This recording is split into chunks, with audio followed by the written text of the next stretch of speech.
আসলে আমার আলোচনাটা না হলে ভালোই তো, কারণ যে পরিচয় আমার দেওয়া হয়েছে আমার কাছে খুব মনে হচ্ছে যে আমি হয়তো সেই মুনাফিক।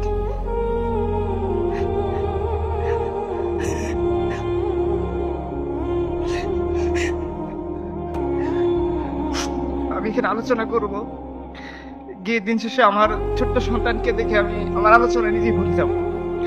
আমি এখানে আলোচনা করব আমার ওয়াইফের সাথে, আমি ঠিকই আনন্দে আমি ঘুমাবো। আমি আলোচনা করব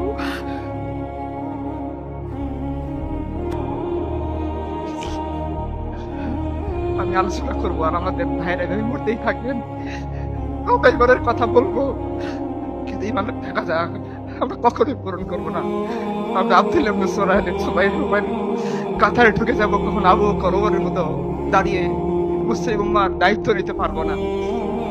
আমরা আমাদের আয়েশি জীবনটাকে পরিত্যাগ করে সে এক আল্লাহর দিকে ধাবিত হতে পারবো না, যে এক আল্লাহ আসমান এবং জমিন বানাইছেন, যে এক আল্লাহ আহজাবের বাহিনীকে একাই পরাজিত করেছেন, যে আল্লাহ তার সাহাবায়ে কেরামের বাতাস লাগার মাধ্যমে হযরত বঙ্গপূর্ণ ভূমিকে ইসলামের আলো দ্বারা রঙিন করেছেন। আমরা হয়তো সেই আল্লাহর দিকে ফিরে যেতে পারবো না।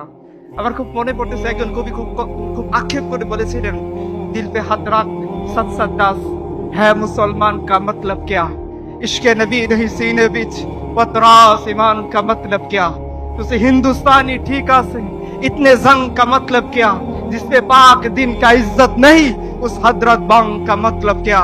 মুসলমান, এখানে অনুষ্ঠান শেষ করে আমরা সবাই বাড়ি চলে যাবো। আমি কিছু সমাপনী কথা বলি, হয়তো টপিকের সাথে রিলেটেড কথা আমি বলতে পারবো না, আমি সব কথা ভুলে গেছি, কারণ আমার পূর্ববর্তী সম্মানিত বক্তা প্রত্যেকটা কথা আমার দিলের ভিতরে রাখতেছিল। আমার মনে হচ্ছিল আমি হচ্ছি সেই লাস্ট মুনাফিক, যে হয়তো যখন এই কাফেলা এখান থেকে রওনা হবে আমি তখন আমার ওয়াইফের মহব্বতে আমার বিছানা আঁকড়ে ধরে থাকবো।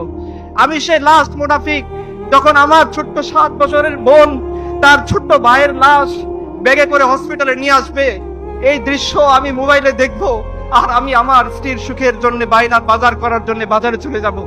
আমি সেই লাস্ট মুনাফিক যে তার সন্তানের তাকাজা পূরণ করার জন্য দিনের তাকাজাকে পিছনে ফেলে দিব। আমি আমার সমস্ত কথা এখন ভুলে গেছি, আমি জানি না আমি কি বলবো। আমি শুধু এটাই বলতে চাই যে আমাদের পূর্ববর্তী সম্মানিত বক্তার কথা যদি আপনারা বুঝে থাকেন, একটা বড় দায়িত্ব আমাদের সামনে অপেক্ষা করতেছেন।